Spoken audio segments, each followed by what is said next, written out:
আশাপূর্ণা দেবীর গল্প আশাভঙ্গ। চিঠিখানা হাতে করে অনুরাধা বরের কাছে এসে দাঁড়ালো। বলল, নাও, এখন কি উত্তর দেব বলো।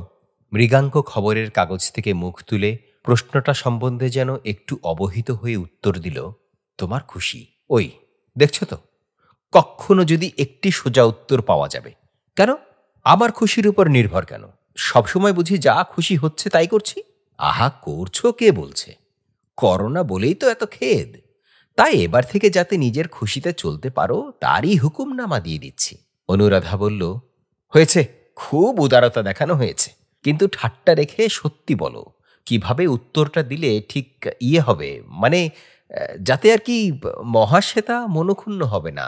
অনুরাধা বলল, হয়েছে, খুব উদারতা দেখানো হয়েছে, কিন্তু ঠাট্টা রেখে সত্যি বলো, কিভাবে উত্তরটা দিলে ঠিক হবে, মানে যাতে আর কি মহাশ্বেতা মনক্ষুণ্ণ হবে না। তোমার সখীকে মনক্ষুণ্ণ হওয়ার হাত থেকে যদি অব্যাহতি দিতে চাও তো পরিষ্কার লিখে দাও, অমুক তারিখে অমুক ট্রেনে রওনা দিচ্ছি। বয়স্ক অভিভাবকরা কেউ সঙ্গে নেই, অতএব স্টেশনে যেন অতি অবশ্য করে লোক রাখে। এছাড়া আর যা লিখবে তাতেই তিনি মনক্ষুণ্ণ হবেন। আহা, আমি যেন যাব? আমি তো ভাবছি যাবে। হঠাৎ এত পরিষ্কার ধারণাটা হলো কি করে? এবারে আবেদনটা জোরালো তাই। অনুরাধা মুখ কালো করে বলল, আমাকে এমনি নীচ ভাবো তুমি? কেমন? মৃগাঙ্ক অবাকের ভান করে বলল, কি আশ্চর্য, এত নীচ ভাবা হলো কোথায়? সখী তবু নিজের লোক, তার আবেদন নিবেদন এড়িয়ে এসেছ এতদিন, কিন্তু এ হচ্ছে প্রায় কুটুম্বর ব্যাপার, সখীর স্বামী সমীহর সম্পর্ক। অনুরাধা কোনোদিনই বুঝতে পারে না মৃগাঙ্ক সত্যি কি চায়। সব কথাই বলে পরিহাসের ঢঙ্গে, আর এই ঢঙ্গের আবরণে নিজেকে সব সময় রাখে আচ্ছন্ন করে। ব্যাপারটা এই, অনুরাধার সহপাঠিনী মহাশ্বেতা আসলে থাকে আসানসোলে। স্বাস্থ্যটা তার এমনই খারাপ যে এইটুকু দূরত্বের ব্যবধান অতিক্রম করে কলকাতায় আসাও হয়ে ওঠে না। অথচ নিঃসন্তান জীবন তার মাঝে মাঝে যেন মানুষের অভাবে অতিষ্ঠ হয়ে ওঠে।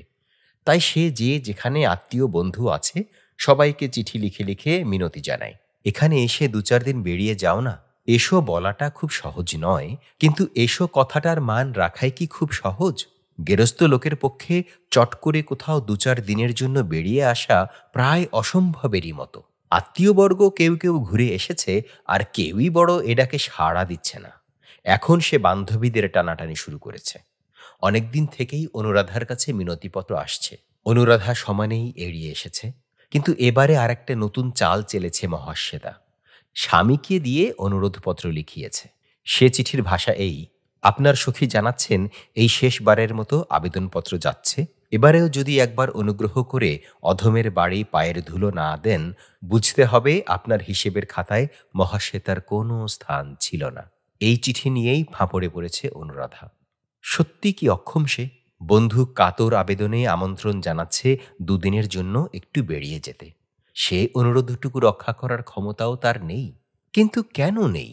সত্যি কি আর একবারটির জন্য যাওয়া যায় না? আসানসোল কত হাজার মাইল দূরে, কত ৯৫০ টাকা ভাড়া। অবশ্যই সত্যি যে মহাশ্বেতা অনুরাধার তেমন কিছু বন্ধু তা নয়। তার হিসেবের খাতায় মহাশ্বেতার নাম সত্যিই লুপ্ত হয়ে গিয়েছিল। কিন্তু এমন আত্মীয়তাকে ছেঁটে উড়িয়ে দেওয়াই কি ভদ্রতা, না মনুষ্য ধর্ম? গেলেই তো হয় একবার। কিন্তু মৃগাঙ্ক এক অদ্ভুত জীব। বলে না যে থাক, যেও না, অথচ যাওয়ার কথায় মোটেই গা করে না। ৫-৬ দিন হয়ে গেল চিঠিটার উত্তর দেওয়া হয়নি। অনুরাধার আজ মেজাজটা খাপ্পা হয়ে গেল। না হয় তুমি গরিব, না হয় স্ত্রীকে তার বড়লোক সহধর্মিনীর বাড়ি পাঠাবার মতো রেস্তো বার করা তোমার পক্ষে সহজ নয়, তাই বলে ভদ্রতা জ্ঞান থাকবে না? বড়লোকরা যেন কি এক অধম জীব মৃগাঙ্কর কাছে, আর গরিব হওয়াটাই যেন মস্ত এক পৌরুষ। বসে বসে লম্বা লম্বা নাটকীয় উক্তি করব, আর হতভাগ্য বড়লোকদের প্রতি ব্যঙ্গ দৃষ্টি হানব। ভারী এক কৌশল শিখেছ। স্বামীর উপর রাগ করেই বন্ধুকে খসখস করে একখানা চিঠি লিখে ফেলল অনুরাধা। সেই মৃগাঙ্কর নির্দেশ মতো ভাষা। অমুক তারিখে অমুক সময় রওনা হচ্ছি, সঙ্গে বড় কেউ থাকছে না, স্টেশনে কর্তাকে থাকতে বলো। চিঠিটা লিখে স্বামীর সামনে ফেলে দিয়ে চলে গেল নিজের কাজে। মৃগাঙ্ক ওটা তুলে নিয়ে ঘুরিয়ে ফিরিয়ে দেখে ঈষৎ হেসে পকেটে রাখল। ডাকে দিতে হবে, যে কোনোভাবেই হোক। অনুরাধা যে একবার যাবেই এ যেন ও এঁচে রেখেছিল। চিঠি তো ডাকে গেল, মান খুইয়ে অনুরাধাকেই এবার এ প্রসঙ্গ তুলতে হয় রাতের বেলা। আমিও লিখলাম রাগ ভরে, তুমিও গটগট করে গিয়ে পোস্ট করে এলে। হাতের ঢিল ছোঁড়া হয়ে গেল। এখন কি হবে তাই ভাবছি। এত ভাববার কি আছে? বাহ, ভাববার নেই। 7 জন্মে যাইও না কোথাও, পরণ পরিচ্ছদের তেমনই ছিরি হয়ে থাকে। ছেলে মেয়ে দুটোর তো জুতো পর্যন্ত পেনশন নিয়েছে। যাই হোক, কিছু বিছানাও নিতে হবে। যা হবে তা তো করতেই হবে। একটা ফর্দ করে রেখো, কি চাই না চাই। কথাটা বলে যেন বাকি কথার উপর জবনিকা টেনে দিয়ে পাশ ফিরে শোয় মৃগাঙ্ক। নিষ্ফল আবেগে মাথা কুটতে ইচ্ছা করে অনুরাধার। এক কায়দা, চিরকাল এই এক কায়দা, ভারী যেন তালেবর একেবারে। ওর এখন ইচ্ছে হচ্ছে স্বামীর সঙ্গে এই যাওয়া নিয়ে খানিক আলোচনা করে মনের ভাবটা কিছুটা লাঘব করে নেয়। কারণ অদ্ভুত একটা অস্থিরতায় ওর বুক কাঁপছে। বড় লোকের বাড়ি গিয়ে থাকা, স্বামীকে বাদ দিয়ে একা কোথাও যাওয়া, এ সবই যেন অনুরাধার কাছে অভূতপূর্ব। মহাশ্বেতা অবশ্য এদের সপরিবারেই যেতে বলেছে, কিন্তু মৃগাঙ্ক যাবে না জানা কথা। প্রথম দিনেই ও চিঠি দেখে বলেছিল, বটে, সস্বামীক চলে আয়। ভদ্রমহিলার প্রাণে তো খুব শখ আছে দেখছি। সে যাক, এখন অনুরাধার কি হয়? মৃগাঙ্কর অগ্রাহ্য ভাব দেখে কথা বলতে রুচি হয় না, কিন্তু ওর যে এখন মরণ বাচনের দায়, তাই আবার কথা বলতে হয়। ফর্দ করে রাখার জন্য তো লম্বা হুকুম দেওয়া হলো, আসবে কোথা থেকে শুনি? সে ভাবনা ভেবে ব্রেনটাকে হালকা করার দরকার কি? পেলেই তো হলো। লজ্জায় অপমানে চুপ করে গেল অনুরাধা। ইচ্ছে করে অপমান করে মৃগাঙ্ক, বেশ বোঝা যায়, ইচ্ছে করে। এই ওর চিত্ত বিলাস। কিন্তু কেন, কেন মৃগাঙ্কর এমন নীচতা? অনুরাধা তো জানে না। এছাড়া আর কোনো উপায় নেই মৃগাঙ্কর। নিজের অসমর্থতাকে ঢেকে রাখবার একটা আবরণ। এমন করে নিজেকে কঠিন আবরণের মধ্যে সুরক্ষিত না রাখলে যে অনুরাধার কাছে খেলো হয়ে যাবে। আর একবার যদি খেলো হয়ে গেল, তাহলেই সুযোগ পেলেই নিজের সংসারের দুঃখ জ্বালা আর অন্যের সংসারের সুখ সমৃদ্ধির আলোচনা করতে থাকবে। তুলনা করবে, খেদ করবে, স্বামীর অক্ষমতাকে ধিক্কার দেবে। কি নয়, তার চাইতে এই ভালো। এত উঁচু ডালে উঠে বসে থাকবে যে পেড়ে ফেলতে পারবে না অনুরাধা। খুব রাগ করেই ফর্দ রাখল অনুরাধা।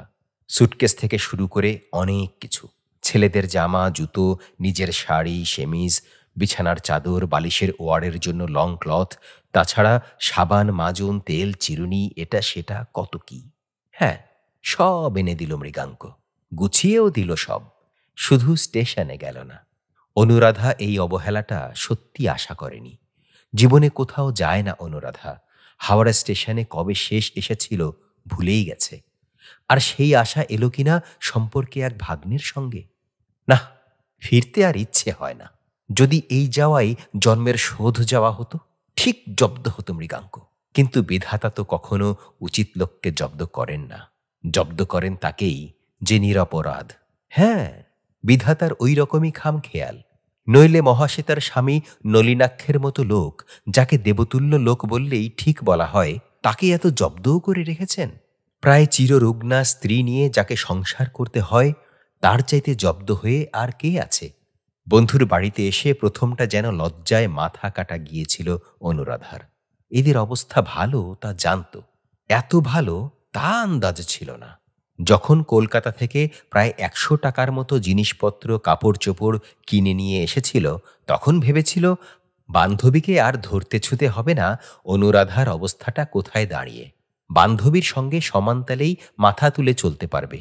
কিন্তু দেখে অবাক হয়ে গেল, এ বাড়িতে ঢোকার সঙ্গে সঙ্গেই ওর সমস্ত সাজসজ্জা আর নতুনত্বের চাকচিক্য নিয়েও লজ্জায় যেন অধবদন হয়ে পড়েছে।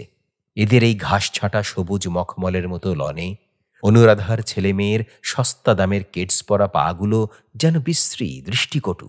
অনুরাধার নতুন টিনের সুটকেসটা এদের বাড়িতে যেন ব্যঙ্গের প্রতিচ্ছবির মতো জায়গা জুড়ে বসে রয়েছে।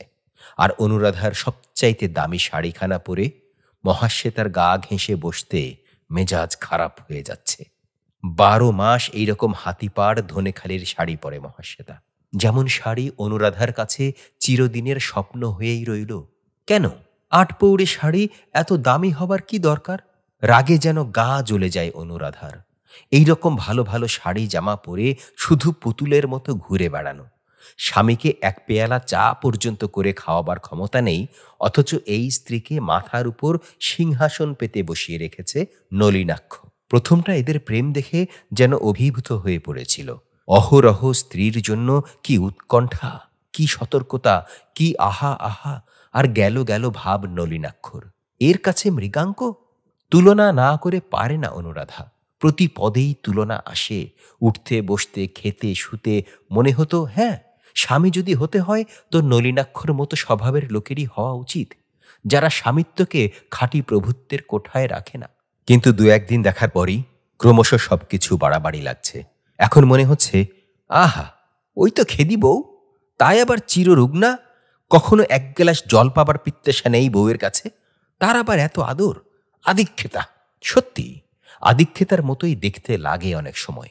হৃদয় দৌর্বল্যের রোগিণী স্ত্রীর মৃত্যুর আশঙ্কায় সদা সশঙ্কিত স্বামীর তটস্থ ভাব কি করে সহজে লাগবে অনুরাধার মতো মেয়ের কাছে, যার স্বামী হৃদয়ের অভিব্যক্তিকে খেলমি বলে ভাবে। অনুরাধা এক এক সময়ে ভাবে, আমাকে দেখিয়ে দেখিয়ে করে। সকালবেলা নলিনাক্ষ কাজে বেরিয়ে যায়, আসে দুপুরে। কাজেই সকালবেলার জলযোগটা তার রীতিমতো ভারী। অনুরাধা এখানে নতুন এসেছে, ছেলে মেয়ে দুটো কেন, তার নিজেরও চেঞ্জ লেগে গেছে। কাজেই সেই টেবিলের অংশীদার তার। কিন্তু এত লজ্জা করে মহাশ্বেতার ঢং দেখে। একখানির উপর দুখানি বিস্কুট খেতে হলে উনি নাকি মারা যাবেন। মরে যাওয়াই উচিত তোমার, মনে মনে বলে অনুরাধা। তারপর, আজ তো রবিবার, একটু আধটু বেড়াতে যাওয়া হবে নাকি কোথাও? সকালবেলা চা খেতে বসে বলল নলিনাক্ষ। মোটরে করে একটু বেরিয়ে আসাতেও অক্ষমতা মহাশ্বেতার। তাই একটু চোখ তুলে হাসল সে। অর্থাৎ, তুমি বলো। নলিনাক্ষ বলে, তোমার বান্ধবীর অনারে যে কিছুই করা হচ্ছে না, ঠিক এই সময়ই তুমি শরীরটা বেশি খারাপ করলে। বেশি আর কম, আমার তো শালগ্রামের শোয়া বসা। হেসে ওঠে মহাশ্বেতা। বলে, তা চলো আজ একটু বেরিয়ে আসা যাক, দেখা যাক বাঁচি কি মরি। এই ঢঙের শুরু হলো, মনে মনে ভাবে অনুরাধা। ওর একান্ত ইচ্ছে একটু বেড়ানো হয়। এসেছে যখন বিদেশে, কিন্তু মহাশ্বেতার ওই অসুখ অসুখ ঢং সপ্তাহতেই বাদ সাচ্ছে। এই দেখুন আপনার বান্ধবীর কথা। অনুরাধার দিকে তাকায় নলিনাক্ষ। ভয় লাগিয়ে দেন একেবারে। উফ, একবার সেই আমার ভাইঝি এসেছিল, তার সঙ্গে পাল্লা দিয়ে পাহাড়ে উঠতে গিয়ে সে কি বিপদ। ফিরিয়ে আনতে পারবো তার ভাবিনি। না আনলেই পারতে। মহাশ্বেতা মৃদু হাসে। ভালোই হতো, পাহাড়ের কোলে এই পাহাড়ে বোঝা নামিয়ে আসতে। কি বলি শোনু, আমার মতো বউ মাথার বোঝা ছাড়া আর কি। বলে বটে, কিন্তু বলার ধরনে মনে হয় বেশ জানে মাথার বোঝা নয়, গলার মালা। নলিনাক্ষ বলে, তাহলে ঠিক করে ফেলুন কখন যাওয়া হবে, পরামর্শ করে ফেলুন আপনার বান্ধবীর সঙ্গে। অনুরাধা কুণ্ঠিত হাস্যে বলে, আমি আর কি বলবো? সত্যিই তো, ও আর কি বলবে? যা কিছু ব্যবস্থা তো মহাশ্বেতার শরীর বিবেচনা করে। ব্যবস্থা হয়ে যেতেই নলিনাক্ষ স্ত্রীকে নির্দেশ দেয়, বেশ, তাহলে তুমি এখন 2 ঘন্টা শুয়ে নাওগে, বিকেলের ক্ষতিপূরণ হিসেবে। শুয়ে পড়ব এখন? বারে, পড়বে না মানে? তাহলে তোমায় নিয়ে যাওয়া হবে না। কি বলেন মিসেস সেন? আমরা বেশ মজা করে বেড়াতে যাব ওনাকে বাড়িতে ফেলে রেখে। ন্যাকামি। মনে মনে এই সভ্য শব্দটি উচ্চারণ করে মুখে বলে অনুরাধা, পারবেন প্রাণ ধরে? ওই তো মুশকিল, প্রাণ যে চায় না। না লক্ষ্মীটি শ্বেতা, 2 ঘন্টা শুয়ে নেওয়া বিশেষ দরকার তোমার। একেবারে চুপচাপ, অর্থাৎ অনুরাধাকেও জানান দেওয়া বেশি গল্পটল্প করা চলবে না। সত্যিই মহাশ্বেতা গিয়ে শুয়ে পড়ে এই বেলা 8টার সময়। শুয়ে ঠিক পড়ে না, পড়ানো হয়। নলিনাক্ষ নিজে আদর করে শুয়ে রেখে যায় ওকে। মহাশ্বেতা কুণ্ঠিত হাস্যে বলে, দেখছিস তো ভাই, কি জবরদস্তি। অনুরাধা বলে, আচ্ছা তুই শুয়ে থাক, আমি তোর ঘর সংসারটা একটু দেখে বেড়াই। এসে পর্যন্ত তোর রান্নাঘরটা তো দেখলাম না। এই মাটি করেছে, রান্নাঘরের আবার দেখবি কি? তা ভাই, মেছুনির আঁশচুপড়ির অভাবে যে প্রাণ হাঁপায় জানিস তো। অনুরাধা ঘুরে ঘুরে দেখতে থাকে ওর রান্নাঘর, ভাঁড়ার ঘর। চাকর বামুনকে খুঁটিয়ে খুঁটিয়ে নানা প্রশ্ন করে অবহিত হতে থাকে সব বিষয়ে। এত প্রাচুর্য নলিনাক্ষর সংসারে, এত ফেলাছড়া। এই লক্ষ্মীর সংসার যদি অনুরাধা একবার পেত, হ্যাঁ, দেখিয়ে দিতে পারত নলিনাক্ষকে সংসার করা কাকে বলে। দেখিয়ে দিত কটা টাকায় চালানো যায় আর কত টাকা জমানো যায়। এই সোনার সংসারের বুকের উপর চিরদিন পাহাড় হয়ে চেপে বসে থাকবে মহাশ্বেতা। ঘুরে ঘুরে যত না হোক বিরক্তিতে ক্লান্ত হয়ে পড়ে অনুরাধা। দেখা যাক মহারানী পড়ে আছেন এখনো অঙ্গ ঢেলে, না উঠেছেন। যতই ওর উপরে রাগ হোক, ওর বামুন চাকর কি পরিমাণ চুরি করছে সে সম্বন্ধে ওকে হুঁশ করিয়ে দেবার জন্যেও প্রাণ ছটফট করছিল। ছি ছি, এইভাবে প্রতিনিয়ত অপচয় হচ্ছে সংসারে। যে টাকা মাথার ঘাম পায়ে ফেলে উপার্জন করে আনছে লোকটা। মহাশ্বেতার ঘরের দরজায় এসে দাঁড়ালো। ঘর অন্ধকার, জানলা দরজা সব বন্ধ, শুধু শান শান করে পাখা ঘুরছে। ডাকল, কিরে, ঘুমিয়ে আছিস নাকি? সাড়া এলো না। ঢুকে পড়ে বলল, ও মা, তুই তো বেশ যখন তখন ঘুমিয়ে নিতে পারিস। শ্বেতা, শ্বেতা, কি রে, কত ঘুমোচ্ছিস?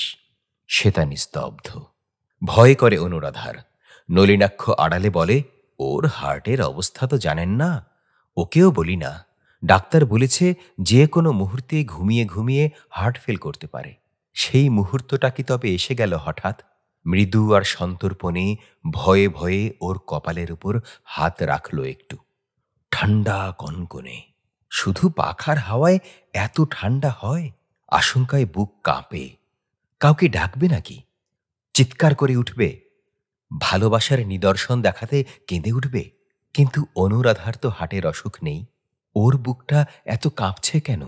শুধু আশঙ্কায় না আশায় কিছু একটা হোক, কিছু একটা, এই ধ্বনি উঠছে যে মনের মধ্যে।